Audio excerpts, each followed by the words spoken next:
Shalom, shalom. This is your brother Kadar Bond, GMS Gulf Coast. I'd like to start by giving all praise, honor, and glory to the Most High Yahweh, Bahashem Yahweh Shai. Double honors unto the apostle elders of Great Millstone, men who have labored and suffered in this truth for over 30 plus years, making their lives and their bodies a living sacrifice.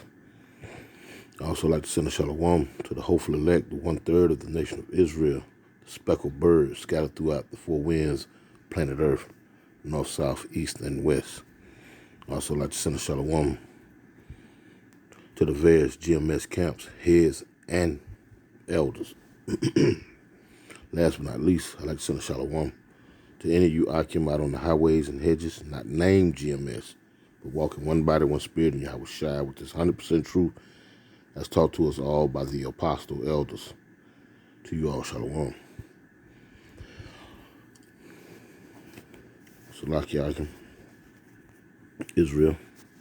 As you can see, Friday, March 4th, which is today, well, the ending of the day. We're gonna look at a little nightly news and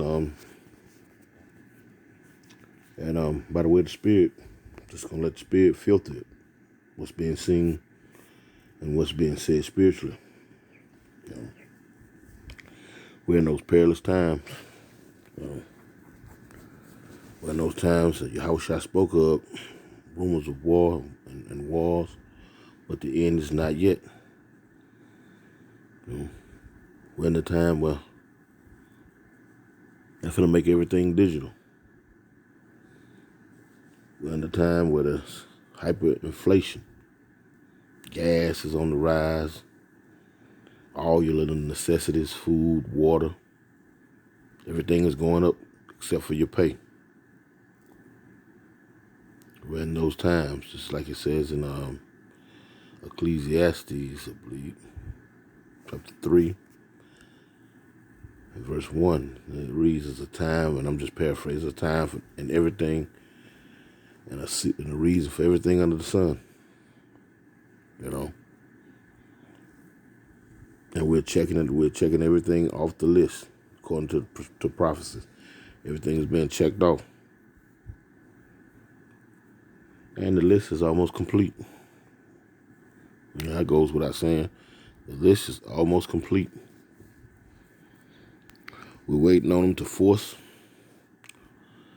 the implementation of Revelations 13, 15 through 18.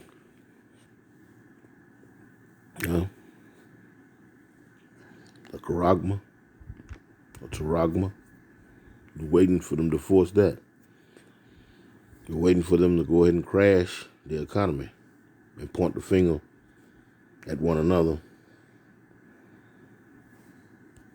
so that Jacob's trouble can be in full bloom here. And last but not least, we're waiting on those archers to release the arrows. Speaking about these nations and the nuclear capabilities and the machinery and the technology to shoot it from one end of the earth to the other. We're waiting on all that now. We're right here at the precipice of the end of his kingdom. Esau, the so-called white man. That's where we're at. Anyway, we're going to let the video play, let Luster bring us up to speed, and we'll pull a few precepts and close out. Lord willing to be edified. War in Ukraine, Russian forces seizing the largest nuclear plant in Europe. The Russian military now occupying that nuclear facility where a fire erupted overnight as it came under attack. New images of the destruction as Russians advance on major cities. NATO accusing Russia of using cluster bombs banned by international law. The chaos at the train station in Kiev, thousands racing to get out. More than 1 million refugees have now fled, a staggering 500,000 of them children. We're We're inside a school where some 80 evacuated orphans have found refuge. And Vladimir Putin's crackdown on the media in Russia as Facebook and Twitter are banned. Our team inside Moscow. Also tonight, the reversal by the Supreme Court after the Boston Marathon bomber's death sentence was thrown out. More of my NBC News exclusive with former Attorney General William Barr. What he's now saying about then President Trump's photo op with a Bible in front of a church after police cleared out protesters by force. Barr on what made him feel embarrassed. And the Stanford soccer star who tragically took her own life. Her parents speaking out about their heartbreak. The email from the university they are raising questions about. This is NBC Nightly News with Lester Holt. Good evening, everyone. It seems no one and no thing is safe from the bare-knuckles Russian assault on Ukraine. What to many there is feeling more and more indiscriminate. The Russians applying a sheer brute force strategy that has destroyed residential areas and overnight even targeted Europe's largest nuclear plant, setting it on fire. Thankfully, no signs of radiation release, but Ukraine's president giving voice to the close call that shook us all. We experienced a night that could stop history, he said. In Kiev, the closing approach of Russian troops, setting off a desperate panic. Families urgently trying to escape before it's too late, packing into train cars. The images like sorrowful pages from another time. And it's where we start tonight. Richard Engel from inside the chaos in the embattled city. After President Vladimir Putin apparently... Salakia, real quick, just want to put out this disclaimer. This video clip is being used for educational purposes only. I received no monetary gain, nothing whatsoever. This is strictly for, like I say, just educational. You know, if you have any cable provider, Sparklight, Cox Cable, this video is on any of those cable providing companies. So, through the Fair Use Act, I'm stating my claim. I own none of the footage, no rights to it, and none of the above. Since that, let's keep going. Misjudged Ukrainian resistance, he appears to be trying to make up for it with brute force, wiping out this neighborhood in Chernihiv. This is what's left of a school that officials in Zhytomyr say was hit by a Russian strike. And NATO now accuses Russia of using cluster bombs, indiscriminate weapons banned by many countries, though not Russia or the United States. Ukrainian civilians are paying a heavier price by the day as Russia's invasion grows more relentless and more reckless. With a chilling attack overnight on Europe's biggest nuclear plant. You can see Russian tracer fire in this black and white surveillance footage. Flames and flares pouring out of a building near the plant. Ukraine's President Zelensky calling it a night that could have stopped history. Speaking in Russian, warning, radiation does not know where the borders of your country are. Tonight, Russia has seized control of the plant. UN officials say none of the reactors was hit, and that no radiation was released. Meanwhile, Russian forces are having success in the south. After taking Kherson, now firing on Odessa and surrounding and attacking Mariupol, where the mayor says they're running out of food. Russia's apparent aim to cut off Ukraine from the Black Sea. In the capital, Kiev, there's now an urgent scramble to escape. As Russian forces are getting closer to the city, people are streaming out of it. Parents are tethered to their children, they're taking their pets, they're taking their grandparents, and everyone is heading west. You're hearing the train announcements and the train whistles and these long lines of people climbing onto the tracks. It feels to me like another era. The most crazy feel when you hear how kids screaming. I gotta stop it right there. This is like an audition, an audition to a movie. Who has time to be talking to a journalist? All this mayhem and chaos going on around you. You know, this staging of different scenarios is just it for the lack of better words, it has gotten old. Let's just call it what it is. You know, if they're bombing a nuclear power plant, and They're staging refugees inside of schools and whatnot, and they're showing the Russia's bombing schools and this, that would seem more likely where the politicians were running high at the schools. But mind you, look at the lack of diversity in Ukraine.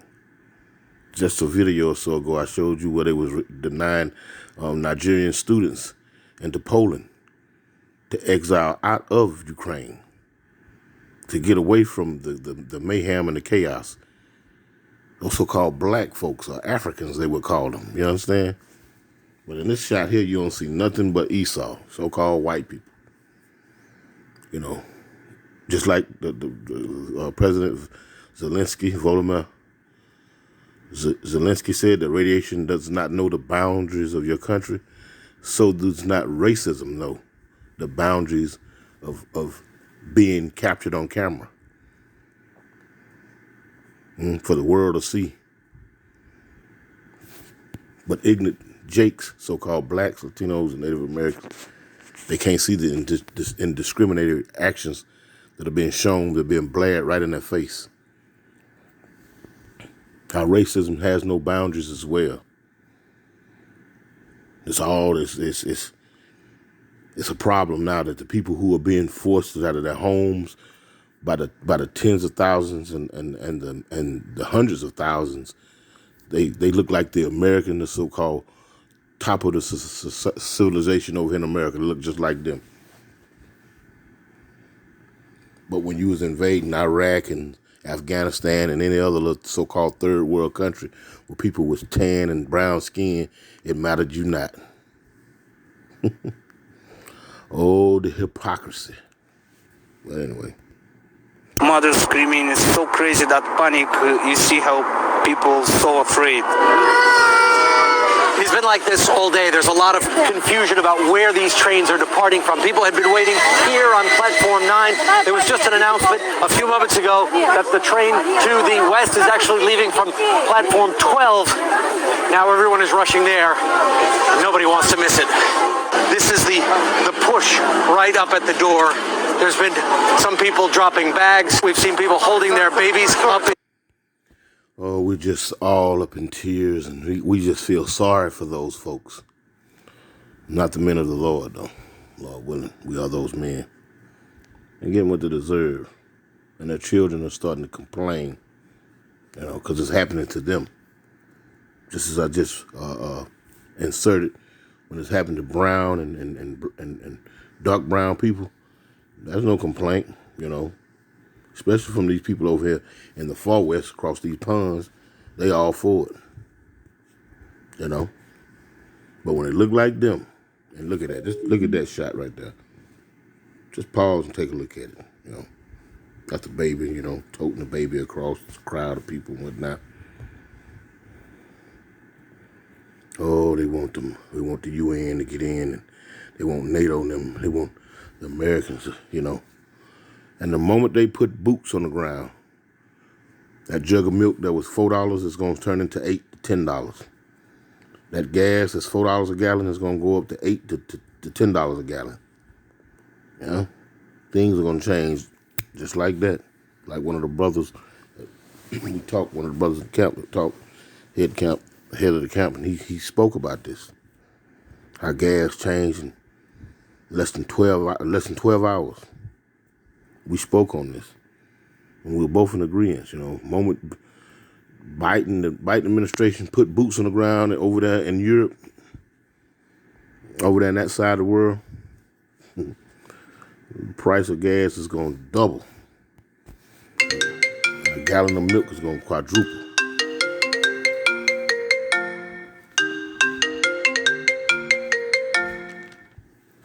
It's a lot here. Anyway, let me keep playing the video.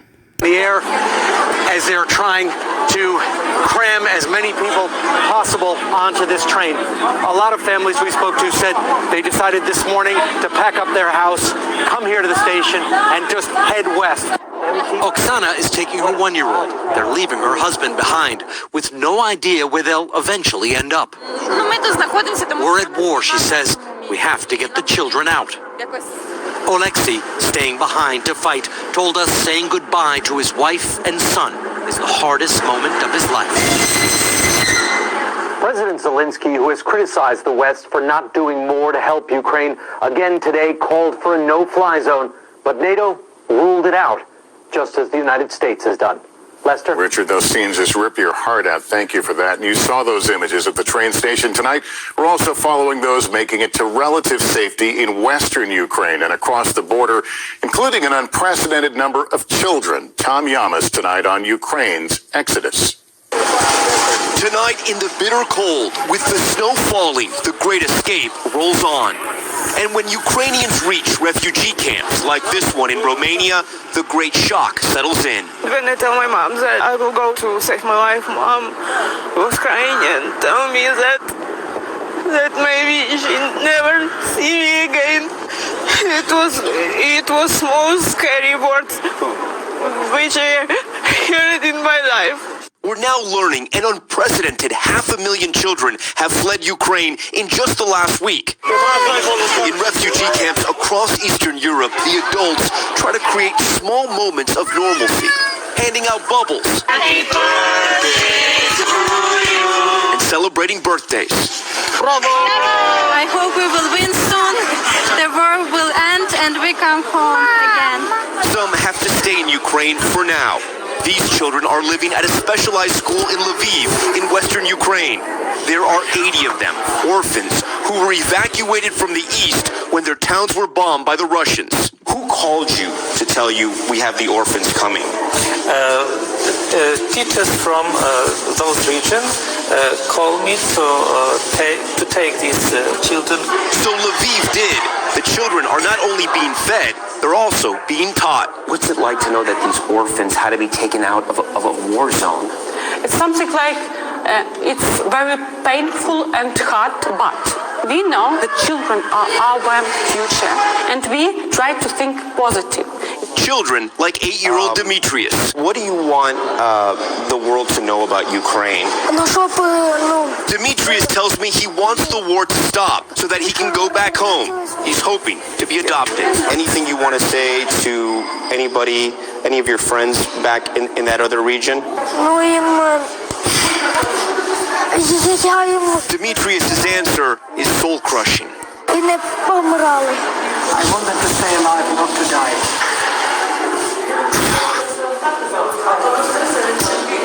As for the people of Lviv, the ones helping him, he says thank you. It's hard to take, my friend. What do we know about how long Demetrius and the other children will be there and what happens next for them? Well, Lester, that's their problem. You have enough problems over here in the West. That's what I would say to Lester. They mentioned that Vladimir Putin was shutting down Facebook and all that other social media stuff that's going on over there in Russia. Let's start off with Amos 8 and 11 real quick, because this is going to be happening here in America real soon.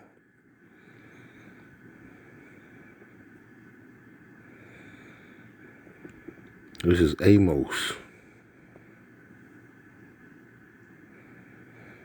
8 and 8, and it says, "Shall not the land tremble slacker from this, and everyone mourn that dwelleth therein?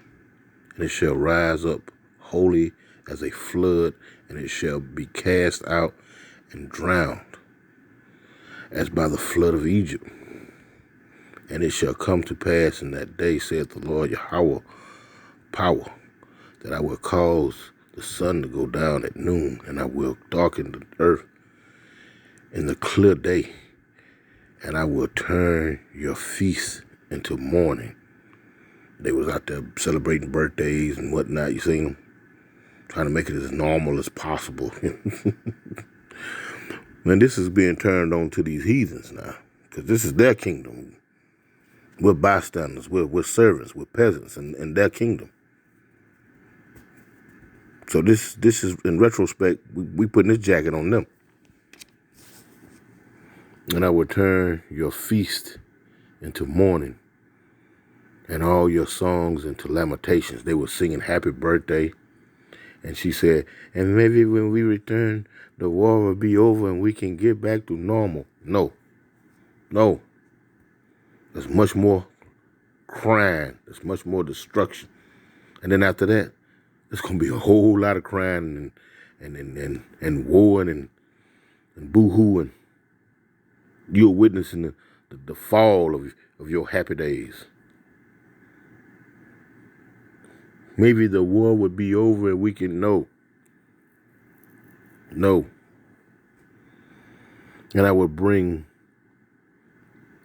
up sackcloth upon all loins and baldness upon every head. And I would make it as the mourning of an only son. The mourning of an only son. And the end thereof as a bitter day. And you seen that mother and her son, so you're separated from the father. He had to stay back and fight. You know, mind you, all this could be staged. We'll find out sooner or later. Sooner than later. Because I still, for the love of it, don't understand how journalists can be, especially, well, no, I can understand that. It's always staged. It's always perfectly, lights, camera, action. Even in a time like this, a nuclear power plant has been taken over, the largest in Europe. And you have to ask yourself, why did they attack that? Because guess what? Most of Europe depend on Russia for oil, for natural gas. If you're going to put sanctions on me, we'll make it where you have to depend on me. Just a thought. And this is the point right here. Behold, the days come, saith the Lord Yahweh of power, that I will send a famine in the land, not a famine of bread, nor of thirst of water, but of hearing the word of the Lord Yahweh. So if there are any Israelites over in Russia, Ukraine, and whatnot, the Lord is going to bring a deafening of the word. And that's a good sign because, that means he's finna call his mouthpiece off the highways and hedges. But not just yet. There's things that have to be done. We're just watching the signs and, so it's not just yet, but that's a good sign. It's a good sign. Anyway, I want to get a script in what's your name because see, they're complaining now. Like I say, it's blue-eyed and blonde hair and they look like us. And when I say to us, it look like us white folks. Well, I'm not white, so, I'm talking like in a third person sort of scenario.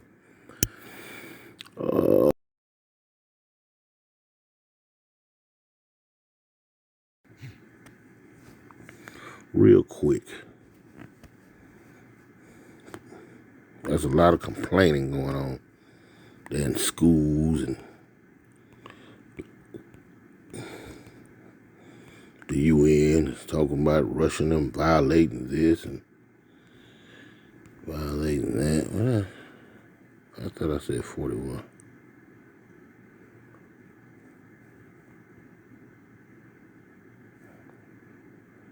Let's go back up. I did say 41. Okay.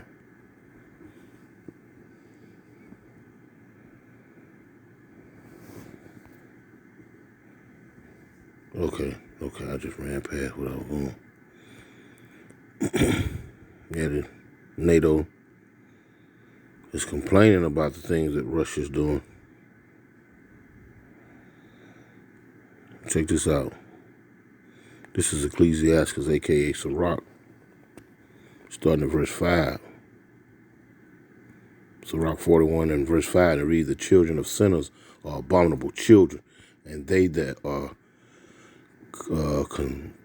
conservant in the dwelling of the ungodly. I don't even know if I pronounced that correctly. My pronunciation of words is horrible. So hopefully you're reading along with me and get to understand. I'll break it down. Now, these so-called Edomites, Slakia, let me clean that up. These so-called white folks who are Edomites, they picked up this book and proceeded to pretend to be the people of this book, and proceeded to make out doctrines and religions and institutions off of the book. So if you're gonna pretend to be someone, then guess what? You're gonna get the punishment of those you pretend to be. So we're gonna put this jacket on them. You understand? Because these Bibles were not given to them. The word of the Lord was not given unto them, but they picked it up, being custodians of the information over the past 500 years or so. And so they made themselves out to be the Lord's people. So we're going to put this jacket on them just as though they are the Lord's people. How about that? Anyway, so Rock 41:5, and it reads, the children of sinners are abominable children, are disgusted. They're disgusting. Complaining about the children and how did you know that the children were headed over here? And all this stuff is orchestrated. They want you, Jake, to feel sorry for them, but you get run down out in the streets and have a DA to cover up for race soldiers to kill you out in these streets, and then they turn around and recuse themselves of the case and talk to another DA and put out the bullet points to say the same thing, to stay on code and whatnot. But then, so your life means nothing. You're like a damn frog or a roach, something that's disgusting, something that needs to be ended. But when it comes to them, they want you to feel sorry for them. NATO is, Russia is this and that and the third,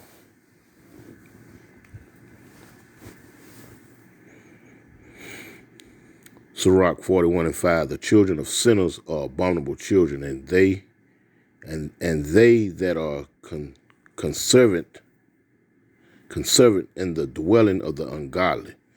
The inheritance of sinners' children shall perish. The inheritance of sinners' children shall perish, and their prosperity shall have perpetual reproach. That woman was talking about they were celebrating birthdays and trying to make it seem all normal, and I'm talking about like it's all fine and dandy outside. They the world worst when some shit go down. Slack. Let me keep it clean.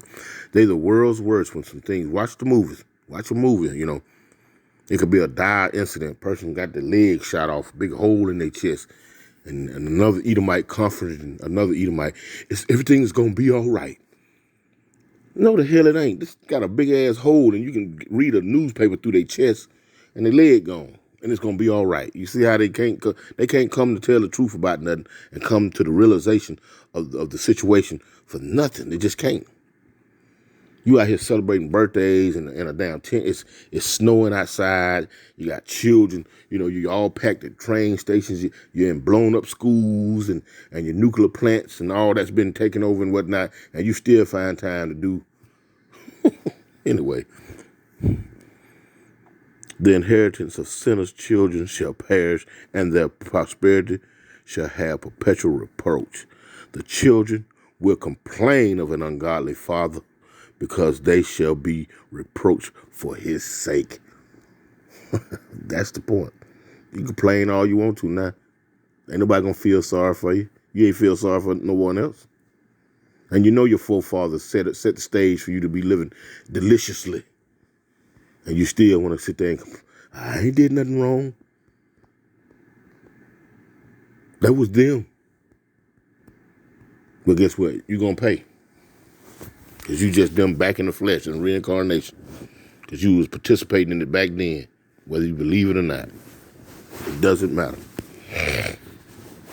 Anyway, let me come out of here. Real quick. Let's get up out of there. Now, it was something I was reading in Luke. I wanted to touch on this.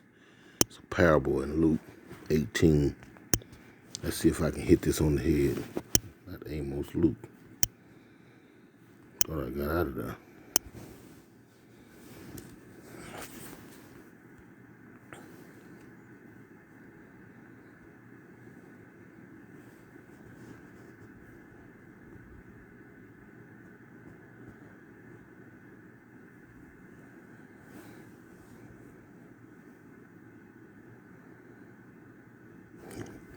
This is Luke 18:1-8. And this is a parable of our Lord and Savior Yahushua speaking this. And I'm going to put this jacket on these so-called white folks because we cried for justice over and over and over and over again. And this is a precept. This is in conjunction with Sirach 47 Slakia 41:7. That children shall complain about an ungodly father. In the end, they're doing critical race theory. They don't want to look bad.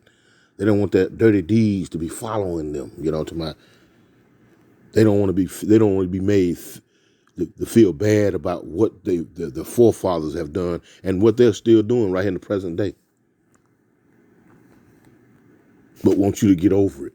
That'd be their favorite words, but pull up your bootstraps, get over it.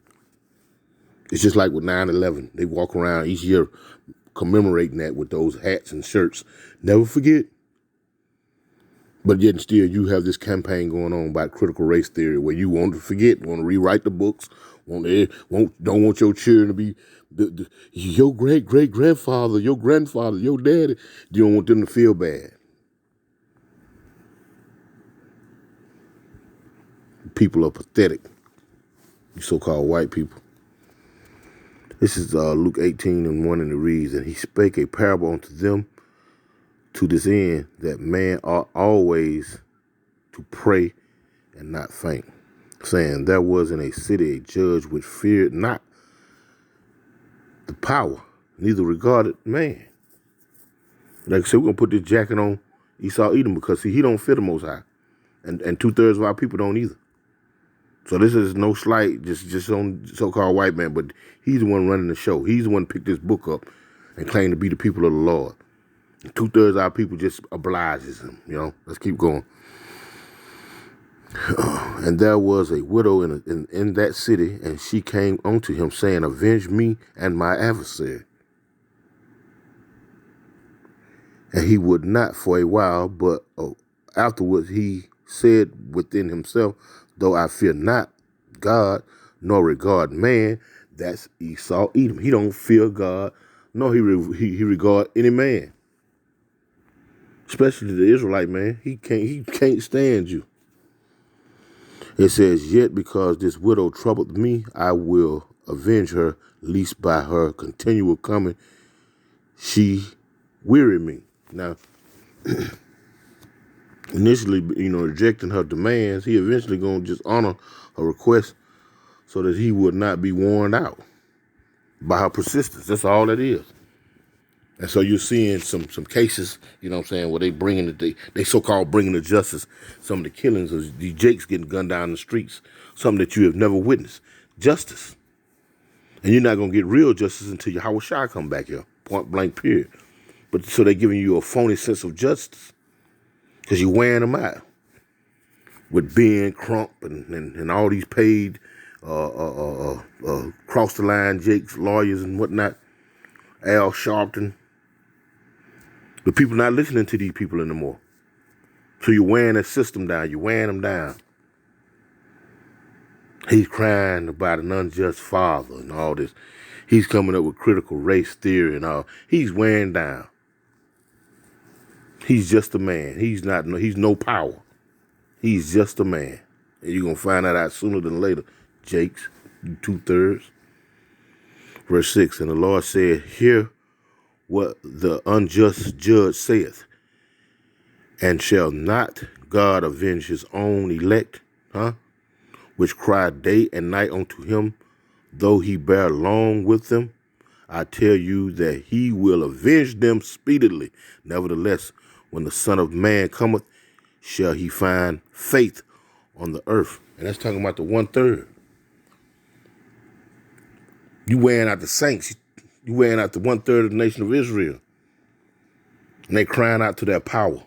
And all the lies and all the accusations that Esau is making in his witchcraft and sorcery, speaking onto the Most High. Look at what they're doing here and look at what they're doing now. And all at the same time, he trying to hold up a poker face like he just strong and sturdy in his wickedness. He's wearing down because he know that the Heavenly Father is sending back his son. Now let's see real quick. I just said wearing down the saints. I'm going to get that real quick, and I'm going to close out Daniel real quick. And we're going to pull one more after this because it's another precept just popped up in my mind. Let's see. So what we seeing, you know, there's going to be a lot of crying and carrying on. You know what I'm talking about? There's going to be a lot of want you to feel sorry for them and whatnot. Hold strong, Israel. We don't know. No mercy is going to be showed to him who shown no mercy. You know. Their little children, they're going to be putting their children in the forefront of the cameras and whatnot. And, you know, have little birthday cupcakes and whatnot. You dig what I'm saying? They fleeing in the wintertime, but they running from other Edomites. But at the same time rejecting Israelites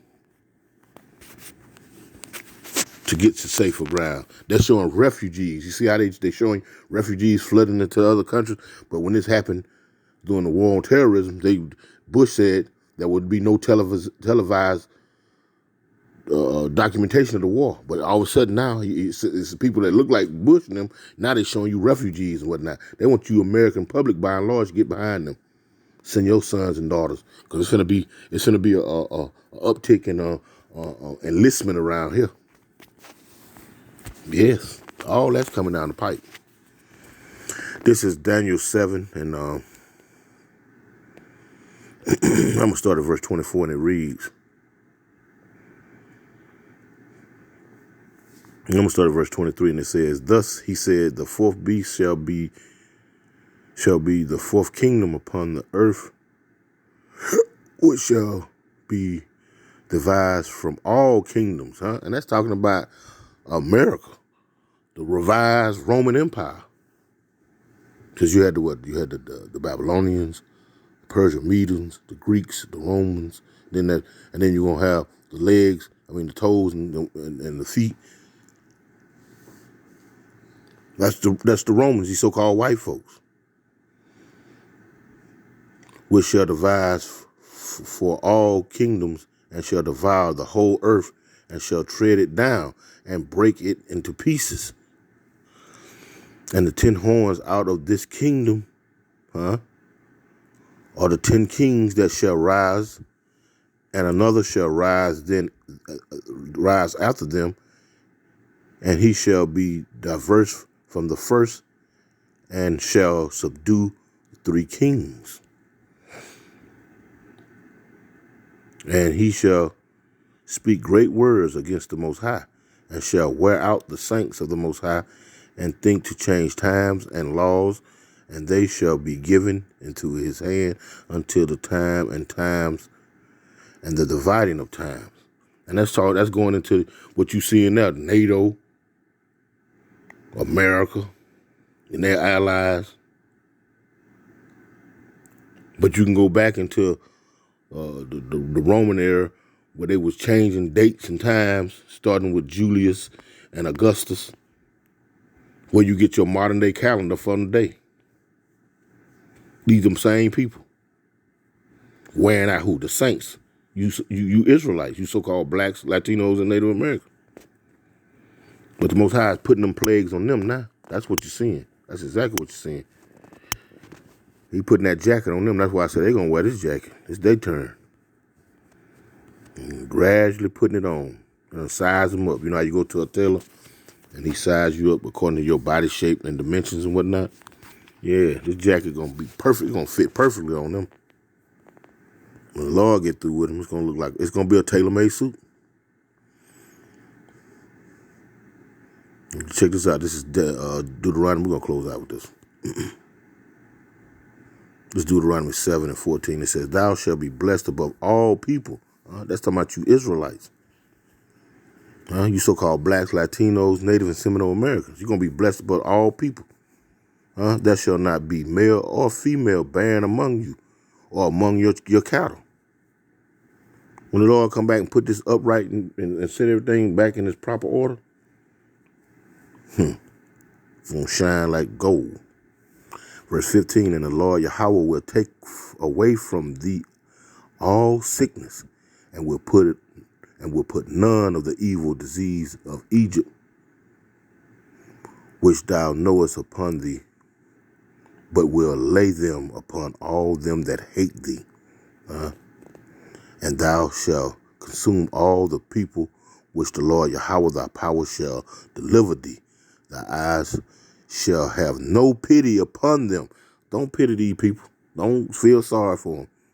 Because whenever it was you, they was rah all for it. Now it's them. Now they want you to cry them crocodile tears. What is his name? Justin Timberlake. Cry me a river. Oh, oh, oh. No. No pity. Justin Timberlake. Cry me a river. Anyway.